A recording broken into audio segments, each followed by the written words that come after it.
¿Sería un error seguir insistiendo en el trabajo por horas? Más que un error, sería ilegal e inconstitucional, porque en primer lugar, la consulta popular tiene que ser respetado, pues el voto popular, tiene que ser respetado el criterio de la ciudadanía que se manifestó rotundamente por un no a la precarización del trabajo, un no a la flexibilización laboral, entre comillas, porque no tenemos las reglas o las condiciones claras. Segundo, la propia Constitución establece y determina que no existirá contrato por horas y no se podrá precarizar el trabajo. Entonces, yo creo que el insistir en un proyecto de reforma de ley a través de, digamos, y presentar esto a la Asamblea Nacional, definitivamente que primero va en contra del mandato popular, sería una burla a lo que el ciudadano se manifestó en las urnas. Segundo, se iría en contra de la propia Constitución y la ley. Ecuador le dijo que no a Daniel Noboa en temas de arbitraje internacional y en temas laborales. Si es amigas y amigos, le dijo que no al contrato por horas. ¿Y será suficiente el sí para combatir la ola de violencia que nos atañe a todas las y los ecuatorianos? Vamos a resolver estas preguntas junto al jurista y analista político Jorge Luis Ortega, a quien ya lo tenemos en pantalla y le damos la cordial bienvenida. ¿Cómo está, Jorge Luis? ¿Qué tal? Muy buenos días, Frank, y a todos los amigos de La Otra Verdad. Un gusto siempre compartir con ustedes. Y pues bueno, yo creo que fracasaron estas dos preguntas, primero por la desinformación que surgió desde el propio gobierno a través de sus voceros, quienes no se ponían de acuerdo sobre respecto de en qué consistía este tipo de contratación por horas y en qué consistía esto de llevar a mediación y arbitraje los conflictos internacionales, comerciales y etcétera que tiene el Ecuador. Y yo creo que también fracasa porque la ciudadanía, digamos, no puede estar de acuerdo en un contrato por horas cuando existe un salario básico y sobre la base del salario básico dividir el valor por hora teniendo en consideración esta base. Y esto resulta absurdo porque no se puede, se debe poner en todo caso un mínimo de valor hora trabajada, pero no un máximo. ¿Por qué? Porque esto va de acuerdo a la oferta y a la demanda, esto va de acuerdo al mercado, de acuerdo primero a la capacidad profesional de quien esté contratándose, de su tecnicidad, de su dominio en la materia por la cual está siendo contratado. Luego, la dificultad del trabajo y finalmente la capacidad económica de la empresa o el empresario que contrata a esta persona por horas. Entonces, no se puede colocar o ubicar un mismo valor por hora para todos en general, para todos los trabajadores en general, sin tomar en consideración, vuelvo a repetir, el tipo de profesional, la complejidad del trabajo y también el poder adquisitivo, digamos, o de la industria o empresa que desea contratar los servicios de una persona por horas. Entonces, primero por allí. Por ejemplo, en Estados Unidos no existe, digamos, existe un mínimo de valor por hora de trabajo, pero no un máximo. Y acá lo que se pretendía hacer era tomar en consideración el valor del salario básico unificado de todo trabajador en general y dividirlo para 8 horas, lo dividido para 30 y luego para 8 horas, y dar un valor que debía ser el valor hora. Pero este valor no se compadece, digamos, con la realidad del mercado, por un lado. Y por otro, creo que ¿Podría haber sido algo demagógico las propuestas en torno al pago por hora? Porque si recordamos las primeras palabras de la ministra del ramo, había manifestado que era 1,92 lo que se iba a pagar por hora. Luego se subió inclusive a 5,40, luego se dijo 7,80, luego se habló de 11,40 y se terminó con casi $14. Sí, Doctor, ¿cree ese es que ese es el problema. hubo inestabilidad? O sea, porque uno como trabajador o posible trabajador no sabía cuánto mismo iba a ganar, si $1, si $5, si once Ajá, dólares. exacto. Bueno, es precisamente por esto, ¿no? Primero, pues la falta de información clara, transparente y sobre todo de debate que desde el gobierno se generó. Pero luego esto, ¿no? No se puede establecer un mínimo valor por hora de trabajo porque tiene que establecerse ciertas otras condiciones como las que ya te he manifestado. Y por otra parte, también no quiere decir con esto de que si no se aprobó el contrato por horas, entonces vamos a seguir en el desempleo o el desempleo va a seguir y, digamos, la ciudadanía de alguna manera no votó por permitir que exista flexibilización laboral y con esto continúe el desempleo. No. ¿Por qué? Porque el desempleo no se combate a través de este tipo de contratos. ¿Por qué? Porque pueden existir varios modelos o tipos de contratos, pero si tenemos a la pequeña y mediana empresa altas tasas de interés en los créditos, si le golpeamos con impuestos eh, elevados que no son retribuidos, si la banca sigue siendo costosa, si los intereses que entrega la banca por el dinero que en ella se deposita son mínimos, definitivamente el empresario, la industria, no va a poder generar fuentes de empleo porque está asfixiada con créditos costosos, con impuestos que tiene que cubrir y definitivamente por más modelos de contratos que existan, no va a poderse solventar la necesidad de emplear a personas porque las empresas, los empresarios, pequeños y medianas industrias, etcétera, no van a tener la capacidad de contratar, ya sea por horas o ya sea en cualquier otro tipo de contrato. Entonces yo creo Entonces, que doctor, sería un el error. ataque Ujú. Entonces, doctor, El sería un ataque error seguir insistiendo por parte del gobierno de Daniel Noboa en el trabajo por horas. Y hemos escuchado algunas de las declaraciones de sus portavoces, por ejemplo, de Torres, el viceministro, que ha manifestado que quieren incluirla a través de una reforma a la Asamblea Nacional. ¿Sería un error seguir insistiendo en el trabajo por horas? Más que un error sería ilegal e inconstitucional, porque en primer lugar, la consulta popular tiene que ser respetado, pues el voto popular, tiene que ser respetado el criterio de la ciudadanía que se manifestó rotundamente por un no a la precarización del trabajo, un no a la flexibilización laboral, entre comillas, porque no tenemos las reglas o las condiciones claras.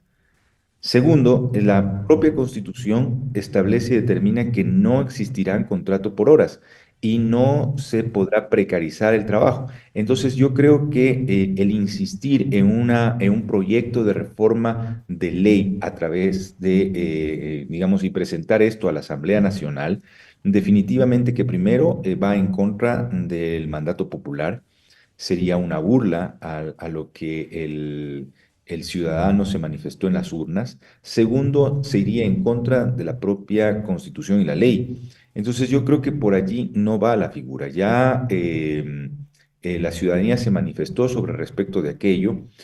Si lo manejó mal o bien el Estado definitivamente o el gobierno definitivamente ya pasó y ahora tenemos que centrarnos en las verdaderas causas del desempleo, porque digamos lo que se está atacando son a los efectos, pero no a las causas. ¿Y cuáles son las causas? Las que te estoy manifestando. O sea, cómo generar empleo, cómo permitir que una empresa, una industria, pequeña, mediana o grande, contrate personas, reduciéndole las tasas de interés en sus créditos tan elevados y costosos que la banca tiene para que tenga liquidez, para que tenga, digamos, mejores condiciones económicas la empresa. Segundo, no solamente condonando a las grandes empresas las deudas ante el SRI, también condonando deudas a pequeñas y medianas empresas, a los profesionales en libre ejercicio profesional que también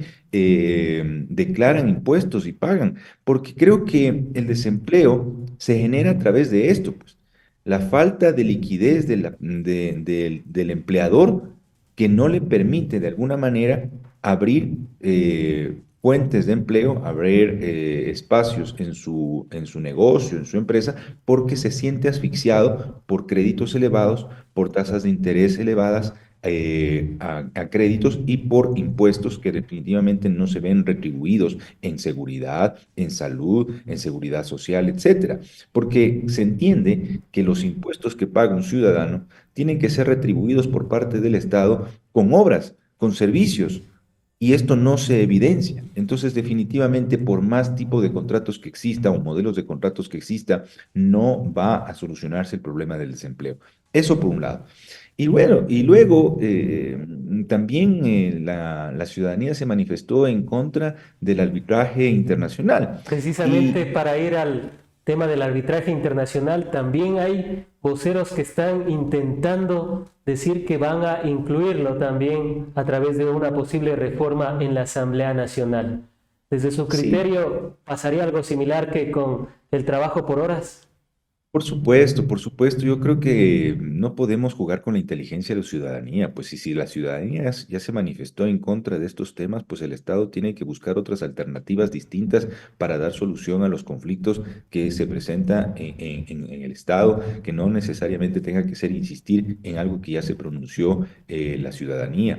Pero podrían Y, cambiarle el nombre tal vez, por ejemplo, en el tema del trabajo por horas, hablarlo de otra manera, de igual manera en el tema de los arbitrajes internacionales, podría ser este el mecanismo, usted sabe, la viveza criolla que vivimos en el país actualmente. todo es posible, ¿no? Todo es posible. Y la leguleyada no solamente va desde otros sectores, también puede ir desde el propio gobierno, y se ha evidenciado. Pero creo que el problema aquí es que también existen otros intereses de por medio y tú no puedes sentarte en una mesa a negociar si no estás en igualdad de condiciones. Y es evidente que el Estado ecuatoriano nunca ha podido estar en igualdad de condiciones frente a las grandes empresas y multinacionales internacionales, porque definitivamente no cuenta con un personal totalmente capacitado y probo para presentar ese, de alguna manera, solvente ante un conflicto. Por eso es ¿Cuál que es, es mejor o preferible desde mi punto de vista, respetando a todos los otros puntos de vista, de que sean jueces imparciales o las cortes internacionales las que resuelvan sobre respecto a estos temas, aun cuando, claro, también no es que es que se ha fallado a favor del Estado, pero al menos, digamos, ejerciendo una jurisdicción, se entiende digamos, se considera de que se va a establecer un juicio justo y una sanción lo más adecuada posible. Entonces, por eso, cuál- digamos, también la ciudadanía se pronunció en contra de esto, ¿no? ¿Cuáles Pero serían bien, los otros intereses que hay detrás de los que usted manifiesta? Y por otro lado, anclándole también a la par, ¿cómo podríamos confiar en la institucionalidad si, por ejemplo, el artículo 137 decía claramente que no se podía hacer este tipo de regresión de derechos en materia laboral y de igual manera lo decía en torno a los tratados bilaterales de inversión? ¿Cómo se podría confiar en la Corte Constitucional en una eventualidad de que se vuelva a plantear el trabajo por horas y los tratados bilaterales de inversión? bueno, a ver, intereses de las multinacionales de por medio existen, como para cerrar la idea anterior. Ahora, la insistencia del gobierno definitivamente creo que no va a poder pasar, porque sería irse en contra, digo, de la Constitución y la ley. Y la Corte Constitucional la tiene clara. Y aparte también ya la ciudadanía se pronunció al respecto. Entonces, yo creo que, digamos, lo que se pretende presentar son patadas de ahogado.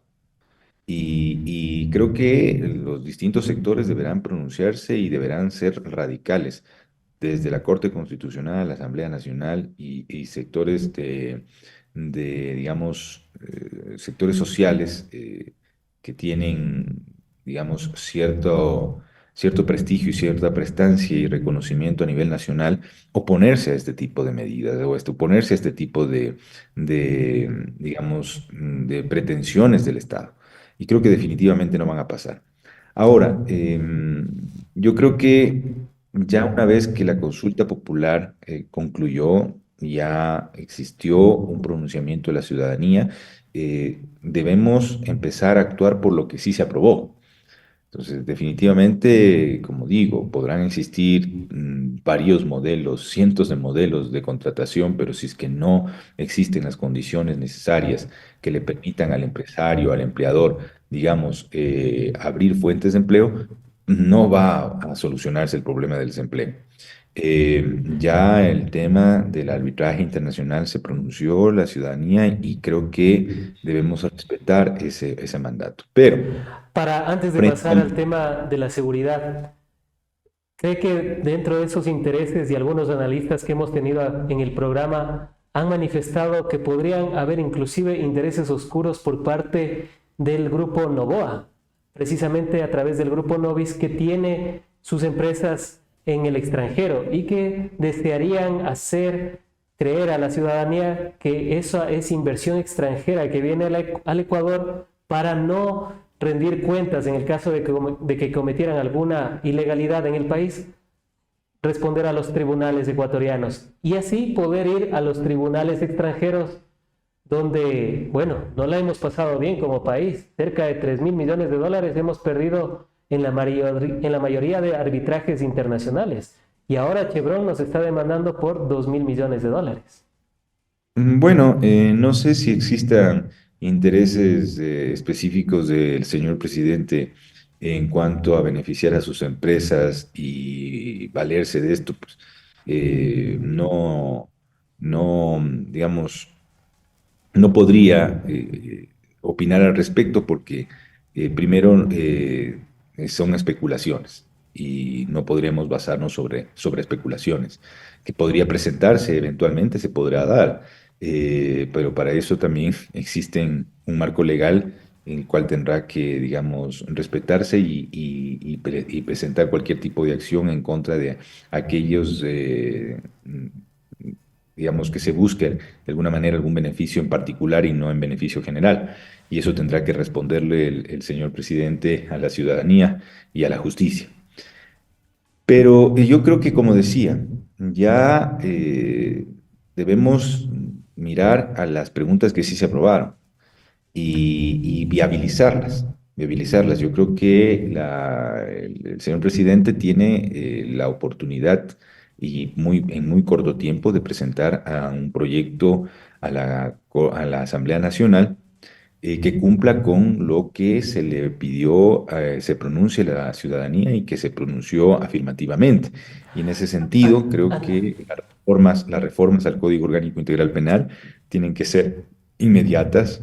Eh, lo que se pronunció en cuanto al referéndum de la Constitución tiene que ser inmediato y actuar de manera inmediata. Pero hay que ser serios en cuáles son realmente los resultados que se obtuvieron, digamos, y qué es lo que realmente se obtuvo con esto. Porque en el tema de la extradición, por ejemplo, en el tema de la extradición, no todos son extraditables, pues. No todos los delincuentes son extraditables. Y no es que el Ecuador va a escoger a quién extraditar y a quién no. No, señores. El país requirente, el país extranjero, otro país que en su jurisdicción se encuentre investigándose, procesándose o tenga una sentencia un ciudadano ecuatoriano que haya eh, cometido un delito en territorio extranjero, podrá ser requerido su extradición a este país para la investigación, procesamiento y cumplimiento de una sentencia. Algunas de las preguntas que nos Si han es que, llegado a si es través que del esto no tema de la, existe, ajá, si es a que esto través no del, existe, a si es que través del este tema de proyecto la no se da, extradición, nos han ajá. consultado si, por ejemplo, Jorge Glass podría ser extraditado. Bueno, se ha investigado que ningún país lo ha requerido, pero desde su perspectiva y como profesional del derecho, cree que pueda ser extraditado Jorge Glass después de haber recibido el asilo político? Precisamente es lo que estábamos, digamos, desarrollando la idea hace un momento. Si es que un ecuatoriano ha infringido una norma penal en un país y este país lo requiere para procesarlo, sentenciarlo y el cumplimiento de una condena, este país requerirá al Estado ecuatoriano la extradición de este ciudadano ecuatoriano. Con la aprobación de la extradición de ecuatorianos al extranjero, se podrá realizar este tipo de trámite, pero siempre y cuando un país lo requiera. No es que el Ecuador va a decir, por favor, Estados Unidos, llévese a este ciudadano, por favor, Colombia, lo extradito a este ciudadano. No, no. Es el Estado, es el país o otro país el que requiere al Estado ecuatoriano que se extradite a un ciudadano ecuatoriano que haya incumplido, infringido o violado una norma penal en el país que está requiriendo. En este caso En el podría, caso concreto del ingeniero Jorge Glass, si es que Estados Unidos ha aperturado alguna investigación o algún proceso en el que se encuentra involucrado el ingeniero Jorge Glass o eventualmente exista algún proceso en marcha o se requiera el cumplimiento de alguna sanción, podrá solicitarlo al Estado ecuatoriano. Cualquier país podrá solicitar al Estado ecuatoriano la extradición de este ciudadano para que afronte el proceso penal en su contra en este país. De lo contrario, aclarando y no. siguiendo a lo que ha sido el caso de Carlos Polit, en los cuales se ha manifestado que han dado cierta cantidad de dinero al ex vicepresidente Jorge Glass. Doctor, dos preguntas. ¿Existe alguna prueba? O sea, ¿un ciudadano puede llegar a decir de otro que le ha dado dinero sin alguna prueba? Y por el otro lado, esta podría ser la causa para poder, digamos, extraditarlo a Estados Unidos. A ver, las declaraciones que se vierten en un juicio por parte de algún procesado o testigo o perito deben ser corroboradas con otros elementos probatorios, con otras pruebas. Y en ese orden de ideas, yo me he pronunciado ya en algunos otros medios en el sentido de que el juicio a Carlos Polit debe representar el inicio de una investigación en el Ecuador y considero también el inicio de algunas investigaciones en los Estados Unidos. De suerte que aquello que fue dicho, declarado ante un jurado, ¿sí?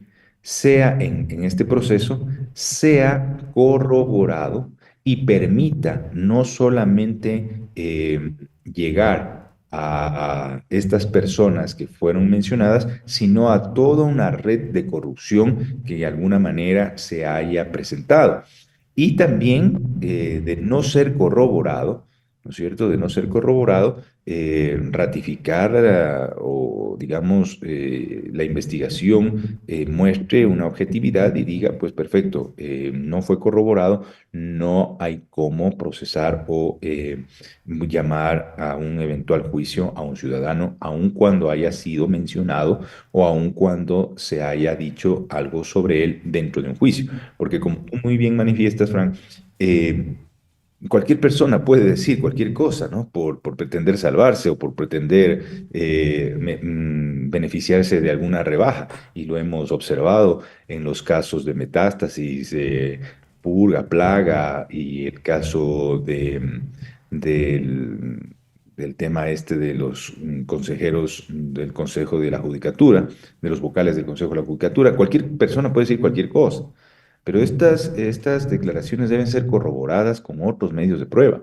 que de alguna manera justifiquen o reafirmen el contenido de estas declaraciones. Para esto se necesitan investigaciones, lógicamente, y Estados Unidos, sin lugar a dudas, considero que iniciará investigaciones de por aquellas declaraciones que se vertieron dentro de su juicio, y creo que también la Fiscalía General del Estado ecuatoriano debe iniciar investigaciones de oficio para esclarecer los dichos que se manifestaron en este juicio y a través de una asistencia penal internacional solicitar todo o requerir a los Estados Unidos todo el material probatorio que sirvió, digamos, a la Fiscalía General de los Estados Unidos, acusar a este ciudadano que llevó al jurado a resolver en una sentencia condenatoria. Ahora bien, en torno al asalto que realizó Daniel Noboa a la embajada mexicana ubicada en Quito, Ecuador, el pasado 5 de abril, doctor, desde su criterio y tras lo que se ha publicado en primicias, por ejemplo, que México podría llegar a solicitar la extradición de Daniel Noboa después de que uno de los diputados de allá de México realizara una formulación de cargos en contra del presidente ecuatoriano. Usted sabe, el gobierno puede durar el resto del periodo o puede ser reelecto después, pero en algún momento dejará de ser presidente Daniel Noboa. ¿Usted cree, doctor, que Daniel Noboa podría ser extraditado si es que en los tribunales mexicanos le llegasen a comprobar un ilícito tras haber asaltado suelo soberano como fue la embajada mexicana? Bueno, aquí un punto de orden. Los pedidos de extradición se hacen sobre la base de delitos comunes de ciudadanos extranjeros que están siendo investigados en un país y que este país lo requiera para el procesamiento y cumplimiento de una sentencia en delitos comunes. Lo que pudo haberse presentado y digamos lo que se presentó es ya objeto de una investigación, si cabe el término, de la Corte Internacional de Justicia. Entonces, la Corte Internacional de Justicia es la competente para resolver y establecer si en efecto el Estado ecuatoriano, por intermedio de sus autoridades, violó la Convención de Viena y sus normativas y reglas. Y será esta la que, digamos, podrá sancionar al Estado ecuatoriano por el incumplimiento o no de la Convención de Viena. De hecho, la Organización de Estados Americanos ya se ha manifestado hace algunos días atrás en cuanto a considerar que en efecto se actuó en contra de la Convención de Viena sobre misiones diplomáticas, y que el Estado ecuatoriano deba pedir disculpas y deba, digamos, enmendar de alguna manera lo sucedido. Entonces, no creo que llegase a pasar que el presidente Noboa sea requerido por el Estado mexicano y se conceda una extradición para que cumpla un eventual procesamiento o un cumplimiento de una condena en suelo mexicano. Este asunto es eminentemente diplomático, es un asunto eminentemente de competencia de la Corte Internacional de Justicia, la Organización de Estados Americanos, como digo, ya se ha pronunciado, y en ese orden de ideas, digamos, tendrá que resolverse este conflicto diplomático. Y pero sí, yo considero que aquí sí hay, digamos, un retardo en el inicio de investigaciones por parte de la Fiscalía General del Estado, porque la Fiscalía General del Estado también tiene que iniciar investigaciones en el Ecuador para saber si se cumplió o digamos, se ejerció un poder desmedido o se abusó del poder a través de distintos instituciones el asalto a la Embajada de México. Y eso tendrá que investigarse aquí en el Ecuador. En torno al tema de Jorge Glass, del ex vicepresidente y asilado político por parte de México, me queda la duda, doctor, en torno a lo que dijo la Corte Nacional de Justicia, de que él fue detenido de manera ilegal y arbitraria, pero igual sigue retenido actualmente en Guayaquil. Doctor, Bueno, a ¿está ver. actuando bien la justicia ecuatoriana? Bueno, aquí un poco se lavaron las manos, ¿no? Los jueces que resolvieron el habeas corpus último del ingeniero Jorge Glass, porque si bien es cierto, declaran que en efecto fue una detención ilegal porque no existía orden, pero no es menos cierto que ellos manifestaron que el señor estaba cumpliendo una condena que fue cambiada a un régimen semiabierto y que no se presentó, una vez que ingresó a la embajada, no se presentó el ingeniero Jorge Glass a seguir dando cumplimiento digamos, a este cumplimiento de esta condena a través de este régimen semiabierto y que por esa razón tenía que ahora cumplirla al 100%. Pero debió haberse, a través de los jueces de garantías penitenciarias, debió iniciarse este proceso. Si una persona se beneficia de un cambio de régimen, del régimen cerrado, que es estar privado de la libertad, al régimen semiabierto, que es entrar y salir de la cárcel hasta que siga cumpliendo su condena, no se presenta, el competente es el juez de garantías penitenciarias, el que resuelva este particular de que en efecto no se presentó o no está dando cumplimiento a este régimen semiabierto y tenga que ingresar a cumplir la condena 100% en la cárcel. Pero este proceso tampoco se dio y no es competencia de los jueces de la Corte Nacional que conocieron el habeas corpus el manifestarse o resolver sobre este punto. Doctor, pero Entonces, en derecho, entonces déjame acabar la idea. Entonces, fíjate allí que si bien es cierto, los jueces de la Corte Nacional de Justicia resuelven en que en efecto existió una detención ilegal, de alguna manera se lavan las manos en el sentido de que no podemos, digamos, declarar la libertad porque como él incumplió el beneficio de entrar y salir y presentarse periódicamente, entonces vuelva a cumplir la condena al 100% en la cárcel. Pero eso no es competencia de ellos, no era competencia de ellos, sino de los jueces de garantías penitenciarias.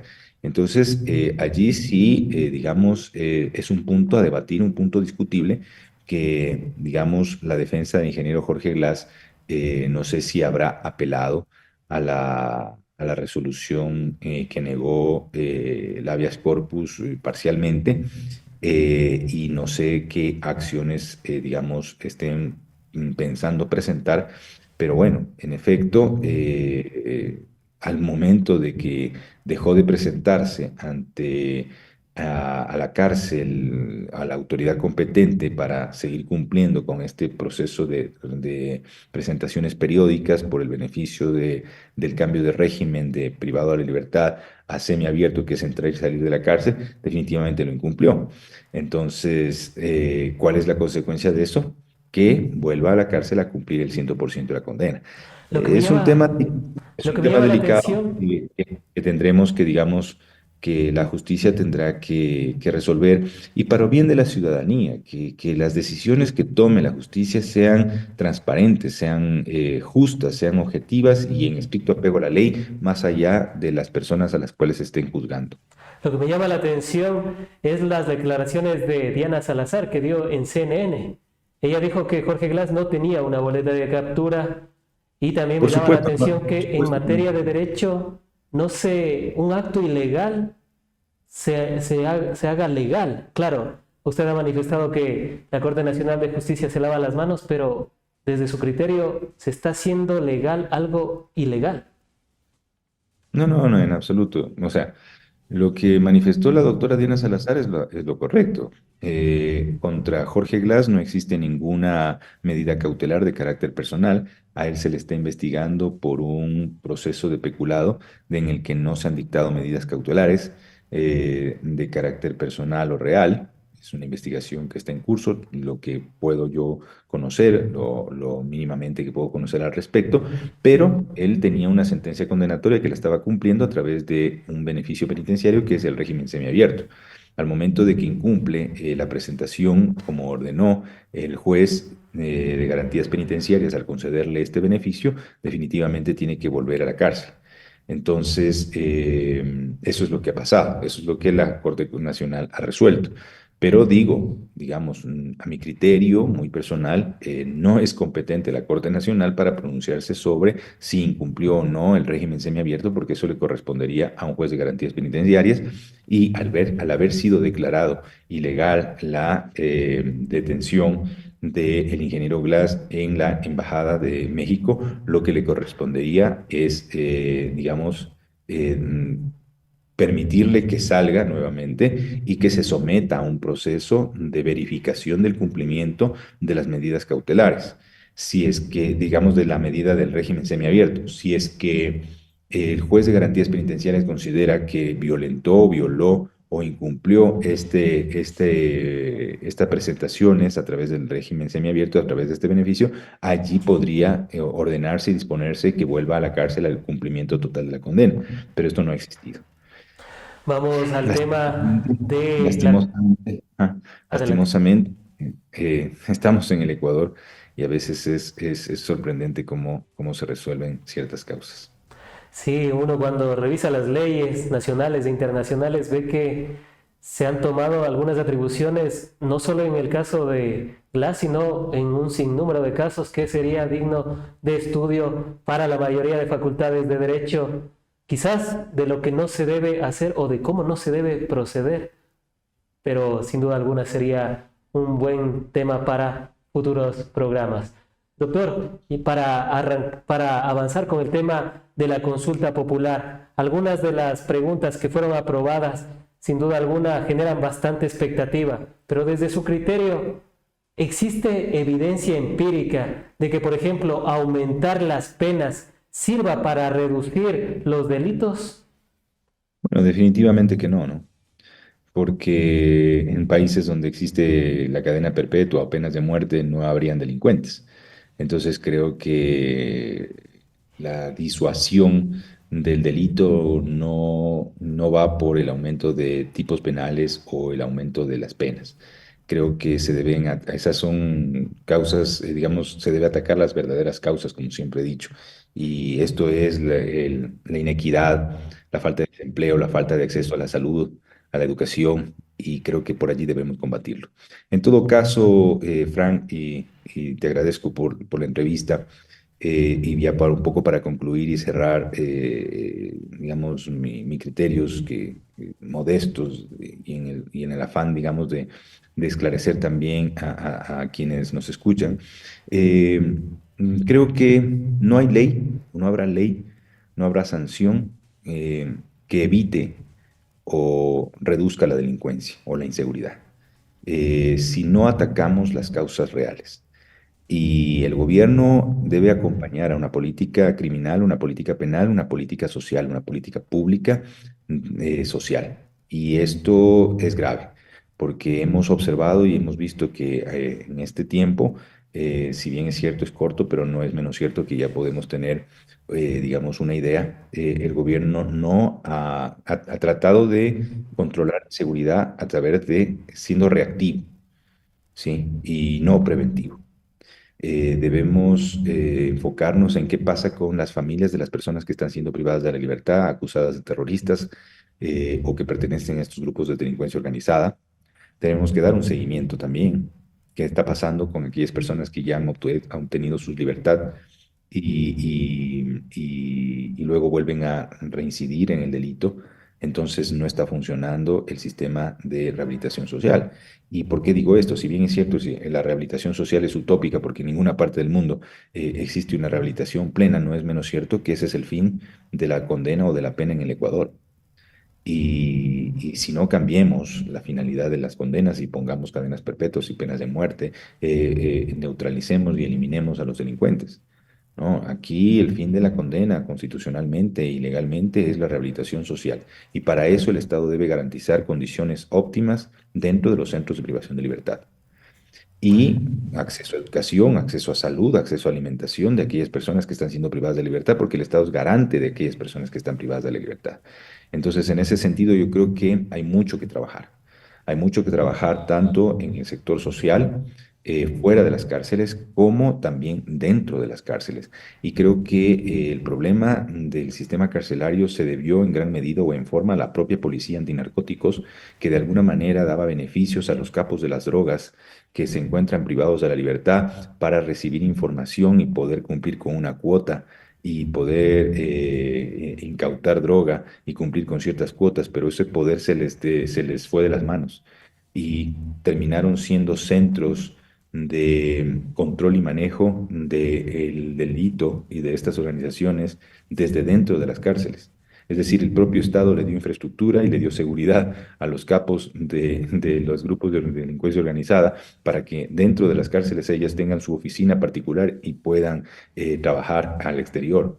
Entonces yo creo que el Estado ecuatoriano debe atacar estos problemas de fondo, de raíz, no militarizando necesariamente a todas las cárceles, eliminando este tipo de prebendas, eliminando este tipo de procederes por fuera de la ley, que a veces han sido cometidos por propios funcionarios de la fuerza pública o de los funcionarios administrativos del SNAI. Entonces, evitar que existan estos privilegios dentro de las cárceles, dar un adecuado seguimiento a las personas que ingresan y salen, especialmente a la población joven carcelaria, especialmente a la población joven carcelaria, y de alguna manera creo que acompañar estas políticas de seguridad con estas políticas públicas sociales, de alguna manera van a permitir digamos, se restablezca la paz en este país que tanto lo necesita.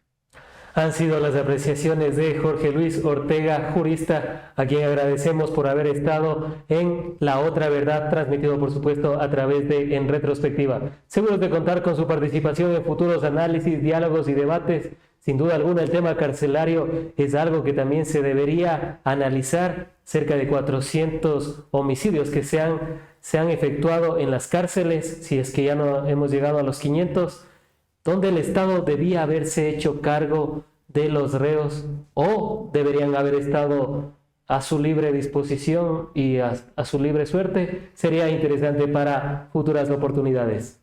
Claro, con todo gusto, siempre a las órdenes, Frank. Un abrazo cordial.